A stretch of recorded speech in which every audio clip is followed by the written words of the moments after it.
ada 3 tugas sang penghibur yang sangat penting. Yang pertama, menginsafkan dunia akan dosa. Artinya, Roh Kudus akan memperlihatkan dengan jelas dosa dunia. Apa itu? Orang menolak Allah. Orang tidak percaya kepada Allah. Itulah dosa dunia. Saudari-saudara yang terkasih dalam Tuhan, melalui sabdanya yang akan diwartakan kepada kita sore hari ini, kita diundang untuk memahami tugas Roh Kudus dalam hidup dan kehidupan kita. Maka mari kita siapkan diri kita buka hati kita untuk menyambut sabda Tuhan pada sore hari ini. Mari kita hening sejenak, mempersiapkan diri. Saudari-saudara yang terkasih dalam Tuhan, Tuhan Yesus pernah bersabda, "Aku tidak akan meninggalkan kamu sebagai yatim piatu." Akan tetapi, hari ini Ia bersabda, "Adalah lebih berguna bagi kamu jika aku pergi." Dari satu sisi, Dia tidak akan meninggalkan kita seperti yatim piatu, tetapi dari sisi yang lain, Dia harus pergi. Maka kita mesti memahami benar konteks di mana Tuhan Yesus mengatakan hal ini.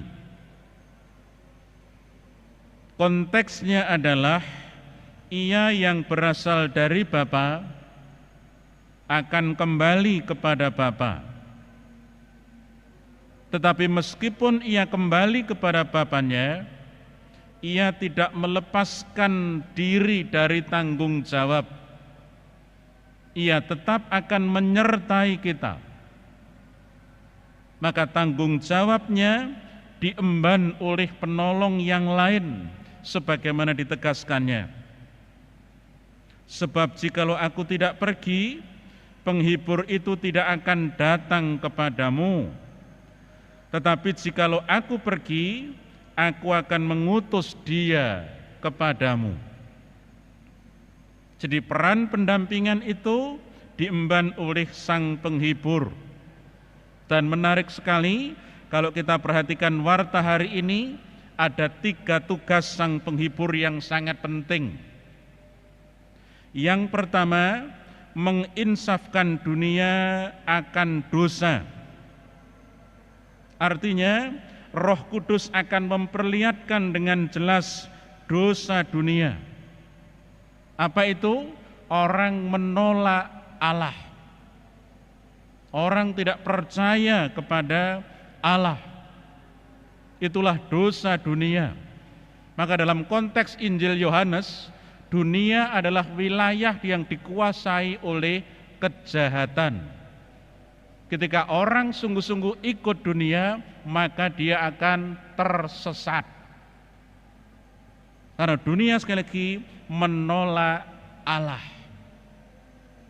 Yang kedua, tugas Roh Kudus adalah menginsafkan dunia akan kebenaran. Artinya apa? Roh Kudus akan memperlihatkan bahwa Yesus berhak mengaku diri sebagai anak Allah. Hal ini nampak jelas, Ia yang berasal dari Bapa dan akan kembali kepada Bapanya. Maka Ia adalah benar karena berasal dari Sang Maha Benar.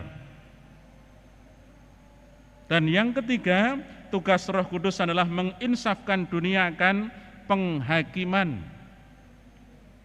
Artinya, Roh Kudus akan memperlihatkan makna kematian Yesus di kayu salib.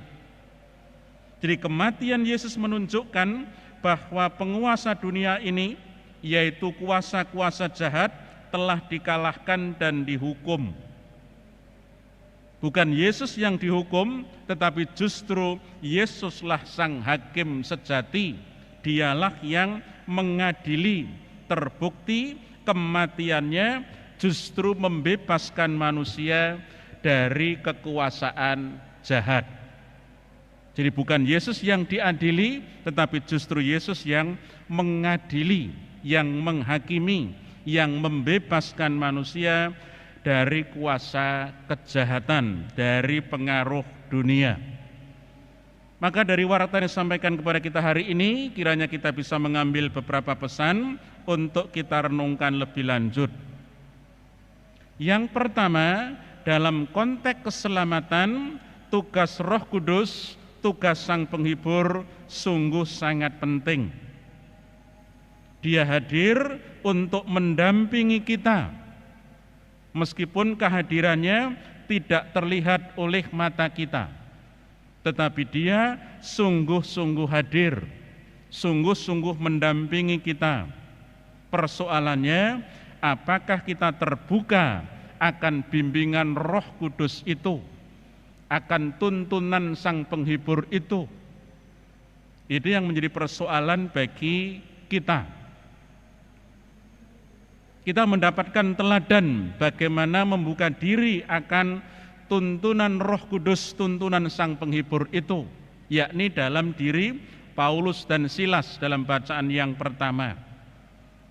Paulus dan Silas adalah pribadi-pribadi yang hidupnya dijiwai oleh semangat Roh Kudus. Terbukti siksaan, penjara tidak pernah menyurutkan semangat mewartakan keselamatan Kristus. Bahkan di dalam penjara pun mereka tetap mewartakan keselamatan Kristus. Dan menarik sekali dalam warta bacaan pertama tadi, meskipun belenggu-belenggu telah terbuka dari mereka, meskipun pintu-pintu penjara telah terbuka, mereka tidak lari. Mereka tetap berada di dalam penjara. Mengapa demikian? Karena mereka tidak menghendaki kepala penjara itu mencelakakan diri. Mereka menghendaki kepala penjara itu selamat. Maka ketika mau bunuh diri, Paulus dan Silas mengatakan, jangan celakakan dirimu, sebab kami semua masih ada di sini. Ini juga mengajarkan kepada kita bahwa mereka sungguh-sungguh percaya akan kuasa Allah. Bahwa kuasa Allah jauh lebih hebat dari segala-galanya. Maka mereka sungguh mempercayakan diri pada kuasa Allah. Mereka lah orang-orang yang dituntun oleh Roh. Demikian juga kepala penjara adalah pribadi yang terbuka akan tuntunan Roh. Terbukti setelah peristiwa berjumpa dengan Silas dan Paulus, ia mengatakan, Tuan, apakah yang harus aku perbuat supaya aku selamat? Dan berkat bimbingan Paulus dan Silas, mereka percaya. Karena Paulus dan Silas mengatakan, percayalah kepada Tuhan Yesus Kristus dan engkau akan selamat, engkau dan seisi rumahmu. Dan itu sungguh terjadi. Maka memberi gambaran kepada kita bahwa kepala penjara ini adalah pribadi yang terbuka untuk tuntunan Roh Kudus, untuk bimbingan Sang Penghibur.